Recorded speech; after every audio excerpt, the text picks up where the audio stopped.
Welcome to Jaya's homely kitchen. ഇന്ന് നമുക്ക് wheat parotta, അതായത് ഗോതമ്പ് മാവ് ഉപയോഗിച്ച് പൊറോട്ട തയ്യാറാക്കാം. ഇത് വളരെ എളുപ്പത്തിൽ നമുക്ക് തയ്യാറാക്കാം. ഇത് ഞാൻ പറയുന്ന വേർഷൻ ആണെങ്കിൽ കുറച്ച് ഓയിലി ആയിട്ടും അങ്ങനെ ആയിട്ട് തോന്നുന്നുള്ളവർക്ക് ഇതിൻ്റെ അളവ് കുറച്ച് അഡ്ജസ്റ്റ് ചെയ്യാവുന്നതാണ്. അപ്പം ഞാൻ പറയുന്നതിന് വേരിയേഷൻ വരുത്തി ഓരോരുത്തരുടെ സൗകര്യത്തിനനുസരിച്ച് ഇത് മാറ്റാവുന്നതാണ്. ഞാനിവിടെ 2 കപ്പ് ഗോതമ്പ് മാവ് മെഷർ ചെയ്തെടുത്ത് വെച്ചിട്ടുണ്ട്. 2 കപ്പ് ഗോതമ്പ് മാവിന് നമുക്കിത് കുഴച്ചെടുക്കാനായിട്ട് നമുക്ക് ആവശ്യമുള്ള ലിക്വിഡ് 1 കപ്പോളം വേണ്ടി വരും. അപ്പം 1ന് പകുതിയാണ് ആവശ്യം. 2 കപ്പ് ഗോതമ്പ് മാവ് എടുത്തിട്ടുണ്ട്. 1 കപ്പ് ഏതെങ്കിലും ലിക്വിഡ് വേണം. ഒന്നുകിൽ നമുക്ക് പാല് മാത്രമായിട്ട് 1 കപ്പ് ഉപയോഗിക്കാം, ഇല്ല എങ്കിൽ വെള്ളം തന്നെ, ഇളം ചൂടുള്ള വെള്ളം അല്ലെങ്കിൽ ഇളം ചൂടുള്ള പാൽ ഉപയോഗിക്കാം. ഇല്ലെങ്കിൽ രണ്ടും കൂടെ പകുതി പകുതി ചേർക്കാം. ഇല്ലെങ്കിൽ 1/4 ഭാഗവും 1/4 ഭാഗം പാലും, ഇല്ലെങ്കിൽ തിരിച്ചും ഓരോരുത്തരുടെ ഇഷ്ടത്തിനനുസരിച്ച് ചെയ്യാം. ഞാൻ സാധാരണ തയ്യാറാക്കുന്നത് 1/2 കപ്പ് പാലും 1/2 കപ്പ് വെള്ളം ഉപയോഗിച്ചാണ് തയ്യാറാക്കുന്നത്. ഒരു ഇളം ചൂടോടുകൂടി വേണം ഇത് ഉപയോഗിക്കാൻ. പിന്നെ ഉപയോഗിക്കുന്നത് കുക്കിംഗ് ഓയിലാണ്. ഓയിൽ ഞാനിവിടെ സൺഫ്ലവർ ഓയിലാണ് ഉപയോഗിക്കുന്നത്. ഡാൽഡ ഇഷ്ടമുള്ളവർക്ക് അത് വേണമെങ്കിൽ ഉപയോഗിക്കാം. പക്ഷെ ഡാൽഡ ഉപയോഗിക്കുന്നതോട് എനിക്ക് വലിയ യോജിപ്പില്ല. അതിൻ്റെ ഹെൽത്ത് വൈസ് നോക്കിയിട്ട് ഞാനത് സാധാരണ ഉപയോഗിക്കാറില്ല. വെളിച്ചെണ്ണ ഉപയോഗിച്ച് തയ്യാറാക്കുന്നവരും ഉണ്ട്. അതിൻ്റെ ഫ്ലേവർ ഇഷ്ടമുണ്ടെങ്കിൽ ചെയ്യാം. പക്ഷെ എനിക്ക് താല്പര്യമായിട്ട് തോന്നിയിട്ടുള്ളത് സൺഫ്ലവർ ഓയിലാണ്. അതാണ് ഞാനിവിടെ ഉപയോഗിക്കുന്നത്. അതിൻ്റെ കൃത്യ അളവ് ഞാനിത് തയ്യാറാക്കുമ്പോൾ പറഞ്ഞുതരാം. പിന്നെ ഈ 2 കപ്പ് മാവല്ലാതെ നമുക്ക് കുറച്ച് ഗോതമ്പ് മാവും കൂടി ആവശ്യമുണ്ട്. അത് ഒരു 2 സ്റ്റേജിൽ നമുക്ക് ഉപയോഗിക്കേണ്ടി വരും. അത് ഇതിൻ്റെ ഇടയിൽ ഞാൻ എക്സ്പ്ലെയിൻ ചെയ്തു തരാം. പിന്നെ വേണ്ടത് ആവശ്യത്തിനുള്ള ഉപ്പ്. പിന്നെ ഞാൻ 1 കപ്പ് മാവിന് 1 ടീസ്പൂൺ പഞ്ചസാരയാണ് ഉപയോഗിക്കുന്നത്. അങ്ങനെ 2 ടീസ്പൂൺ പഞ്ചസാര എടുത്തിട്ടുണ്ട്. 2 നുള്ള് സോഡാപ്പൊടി എടുത്തിട്ടുണ്ട്. മധുരം ഇത്ര വേണ്ടാന്നുള്ളവർക്ക് അതിൻ്റെ അളവ് കുറയ്ക്കുകയും ചെയ്യാം. ആദ്യം നമുക്ക് ഗോതമ്പ് മാവിൽ ഉപ്പും പഞ്ചസാരയും സോഡാപ്പൊടിയും ചേർത്ത് നന്നായിട്ടൊന്ന് മിക്സ് ചെയ്തെടുക്കാം. ഒന്ന് ചെറുതായിട്ടൊന്ന് മിക്സ് ചെയ്ത് കഴിഞ്ഞു. ഇനി നമുക്ക് ഈ തയ്യാറാക്കി വെച്ചിരിക്കുന്ന പാലിൻ്റെയും വെള്ളത്തിൻ്റെയും ചേർന്നുള്ള കൂട്ട് ഒരു ചെറിയ ചൂടോടുകൂടി വേണം ഇതിനകത്ത് ചേർക്കാനായിട്ട്.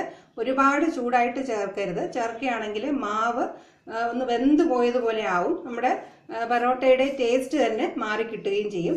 അതുകൊണ്ട് ഒരു ഇളം ചൂടോടുകൂടി വേണം ഇതിൻ്റെ കൂടെ ചേർക്കാനായിട്ട്. കുറച്ചായിട്ട് ചേർത്ത് കൊടുത്ത് മിക്സ് ചെയ്യാം. ഞാൻ ആദ്യം പകുതിയോളം ചേർത്തിട്ടുണ്ട്. ഇനി നന്നായിട്ടൊന്ന് മിക്സ് ചെയ്തെടുക്കാം. വളരെ ലൈറ്റായിട്ട് ഇങ്ങനെ സർക്കുലർ മോഷനിൽ ഈ ഈർപ്പമെല്ലാം മാവിൽ പിടിച്ചെടുക്കുന്ന രീതിയിലായിട്ട് കുഴച്ചെടുക്കുക. ഇനി ബാക്കിയും കൂടെ ചേർത്ത് കൊടുക്കുകയാണ്. ഇനി നമുക്കിത് നന്നായിട്ടൊന്ന് കുഴച്ചെടുക്കാം. മാവ് എല്ലാം കൂടെ ഞാനിങ്ങനെ മിക്സ് ചെയ്തെടുത്തിട്ടുണ്ട്. നമുക്ക് കാണുമ്പോൾ തന്നെ അറിയാം മാവ് ഒട്ടും സോഫ്റ്റ് ആയിട്ടില്ല. ഇതിൻ്റെ സർഫസസ് ഒന്നും ഈവൺ ആയിട്ടും ഇല്ല. അപ്പോൾ നമുക്കിങ്ങനെ ഒട്ടും സ്മൂത്ത് അല്ല. അപ്പോൾ ഈ സമയത്ത് നമുക്ക് ആദ്യം 1 ടീസ്പൂൺ എണ്ണ ഒഴിച്ച് ഇതൊന്ന് കുറച്ചും കൂടെ സോഫ്റ്റ് ആക്കി എടുക്കാം. കൃത്യം 1 ടീസ്പൂൺ ഓയിൽ ഒഴിച്ച് കൊടുത്തിട്ടുണ്ട്. ഇനി ഈ സമയത്ത് നമ്മളങ്ങനെ ഒരുപാട് ശക്തിയൊന്നും കൊടുത്ത് കുഴയ്ക്കേണ്ട. കാരണം ഞാനിത് കുറച്ച് നേരം എണ്ണ ഒഴിച്ച് ഇങ്ങനെ അടച്ചു വെച്ചതിന് ശേഷം ഒരു 10-15 മിനിറ്റ് കഴിഞ്ഞിട്ട് ഒന്നുകൂടെ എടുത്ത് സോഫ്റ്റ് ആക്കിയിട്ട് പിന്നെയും ഒരു 3/4 മണിക്കൂർ കഴിഞ്ഞിട്ടാണ് ഇത് തയ്യാറാക്കുന്നത്. 1 ടീസ്പൂൺ എണ്ണ ചേർത്തപ്പോൾ ചെറുതായിട്ടൊരു എണ്ണമയം വന്നിട്ടുണ്ട്. അതിൻ്റെ സർഫസിലൊക്കെ ഒന്ന് ഓയിലി ആയിട്ടുണ്ട്. ഇനി നമ്മൾ ഇതിനകത്ത് ഇനി അധികം എണ്ണ ചേർക്കേണ്ട ആവശ്യമില്ല. അപ്പോൾ ഇതുവരെ നമ്മൾ ആകെ മൊത്തമായിട്ട് ചേർത്തിട്ടുള്ളത് 1 ടീസ്പൂൺ കുക്കിംഗ് ഓയിലാണ്.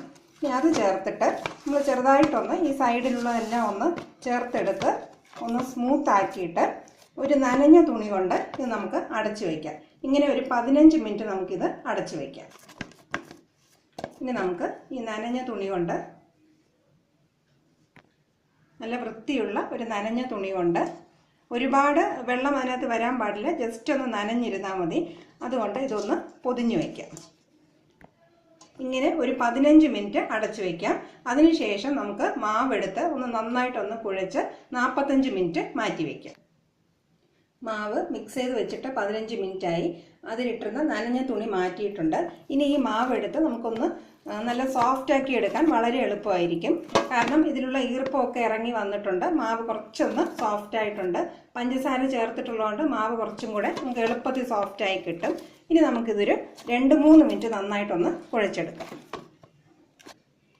മാവ് നന്നായിട്ട് സ്മൂത്തായിട്ട് കുഴച്ചൊന്നുകൂടെ കുഴച്ചെടുത്തിട്ടുണ്ട്. ഇനി ഇതിൻ്റെ മുകളിലായിട്ട് നമുക്കൊരു 1/2 ടീസ്പൂൺ ഓയിലും കൂടെ ഒന്ന് തേച്ച് വയ്ക്കാം. 1/2 ടീസ്പൂൺ ഓയിൽ ഒഴിച്ചിട്ടുണ്ട്.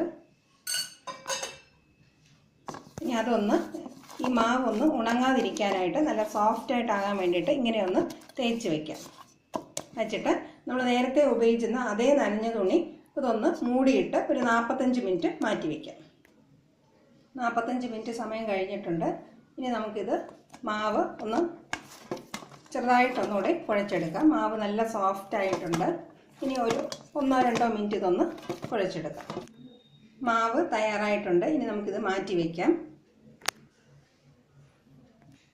ഇനി നമുക്ക് ഈ മാവിൽ പരത്തിയെടുക്കാനായിട്ട് എണ്ണയും മാവും ചേർത്ത് ഒരു കൂട്ട് തയ്യാറാക്കിയെടുക്കാം. അതിനായിട്ട് ഞാനിപ്പോൾ നമുക്ക് കൃത്യമായിട്ട് ഇത് എത്ര വേണ്ടി വരും എന്നറിയത്തില്ല. അപ്പോൾ ആദ്യം നമുക്ക് കുറച്ചിത് മിക്സ് ചെയ്തെടുക്കാം. ഞാനൊരു 3 ടീസ്പൂൺ ഗോതമ്പ് മാവ് എടുത്തിട്ടുണ്ട്. അതിൻ്റെ കൂടെ ഒരു 1-1.5 ടീസ്പൂൺ എണ്ണ ഒഴിച്ചു കൊടുക്കാം. എന്നിട്ട് ഇതൊന്ന് മിക്സ് ചെയ്തെടുക്കാം.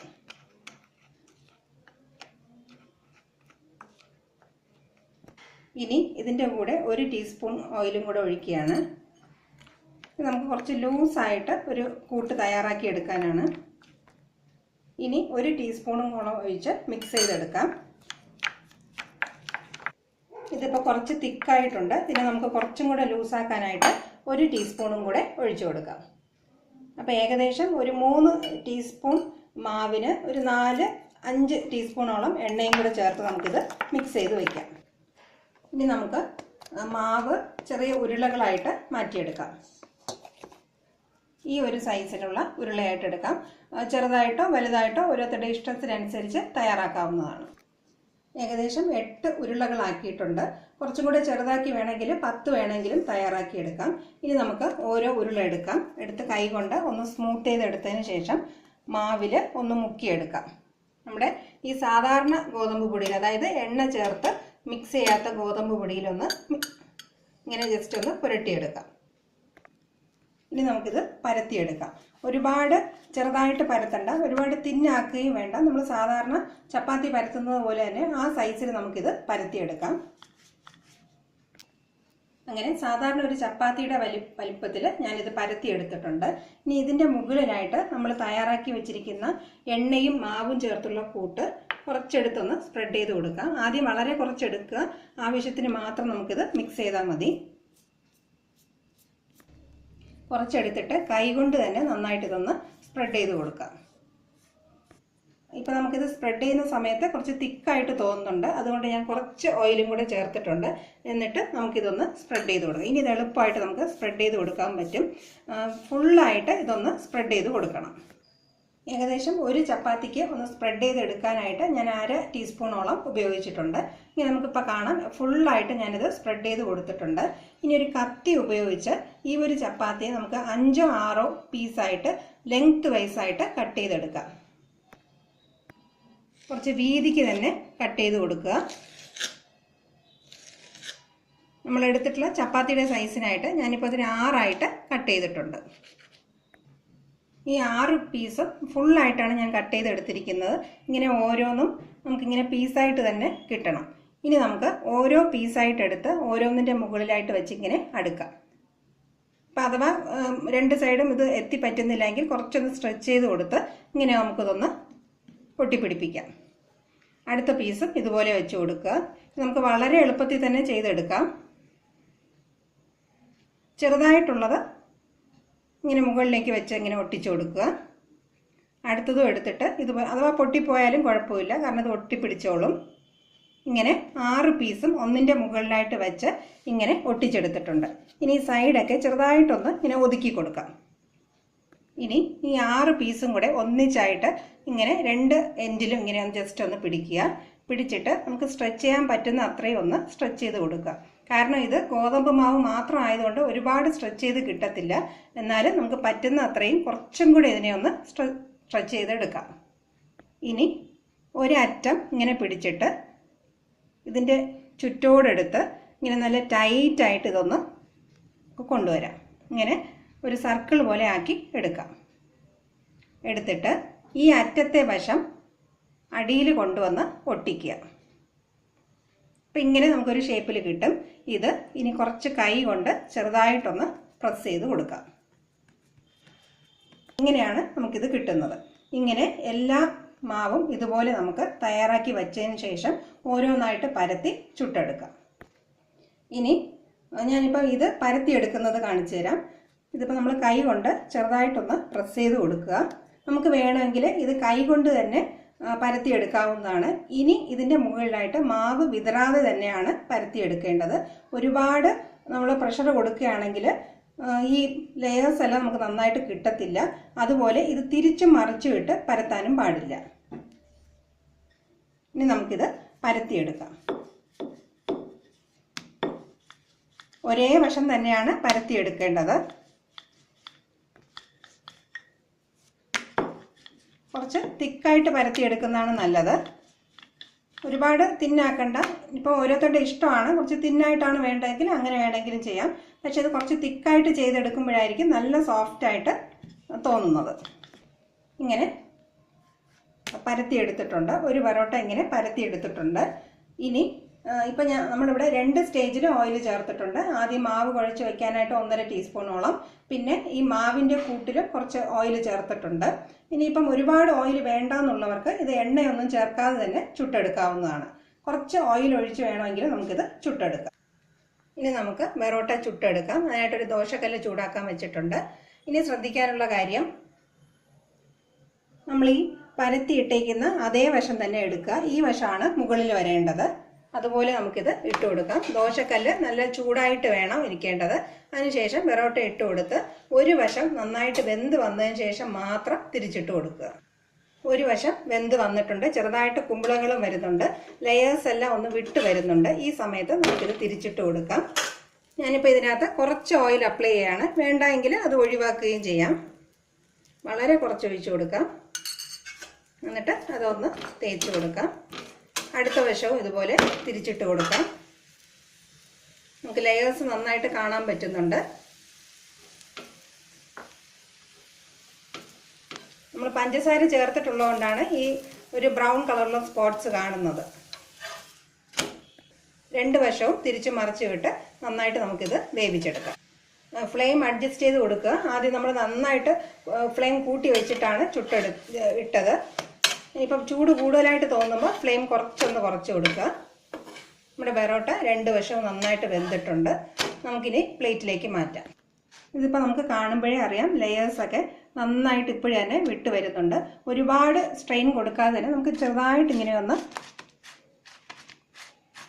2 സൈഡിൽ നിന്നും തട്ടിക്കൊടുക്കുക. അപ്പോഴും തന്നെ ലെയേഴ്സ് എല്ലാം നന്നായിട്ട് ഇളകി വരും. നല്ല സോഫ്റ്റായിട്ടുമുണ്ട്.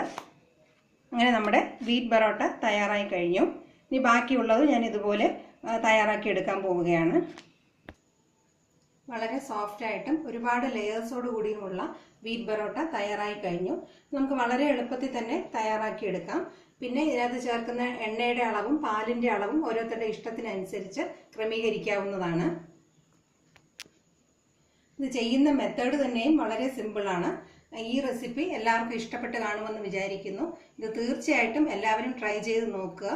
ഇതിനെക്കുറിച്ചുള്ള കമൻസും എനിക്ക് തീർച്ചയായിട്ടും അറിയിക്കുക. Thank you for watching my video.